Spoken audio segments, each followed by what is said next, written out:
gitna ng katahimikan ang paligid. Upang makasigurong hindi sila nito nililinyang, minabuti ng mga tasi-tasi na manatili sa loob ng harang hanggang umaga. Nang sipat naman yon ni Iluminado na nagpapahinga, minabuti niyang manatili sa loob ng bahay sa takot na baka nasa labas pa ang mga kalaban nila.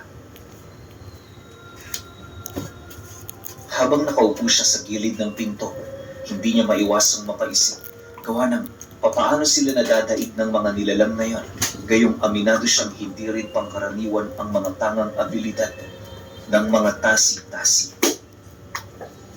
Dahil sa mga bagay na kanyang nasilayan, hindi niya maiwasang magduda kung hanggang saan lamang ang kakayahan ng mga ito para siya ay ipagtanggol. Mariinding pinaniwalaan ni Iluminado na sa mababang pwesto pa lamang ang kuklubang yon at maaaring manggagawa pa lamang ito ng kanilang lahi. Sa paglalim pa ng gabi, wala siyang ibang naramdaman kundi ang pagkabahala sa sitwasyong kanyang kinaroroonan. Pagsapit ng umaga, halos puyat naman itong si Iluminado, gawa ng hindi siya nakatulog dahil sa sobrang pag-iisip ukol sa mga susunod na pangyayari. Nang mapagtanto niyang ligtas na sa labas ng kubo,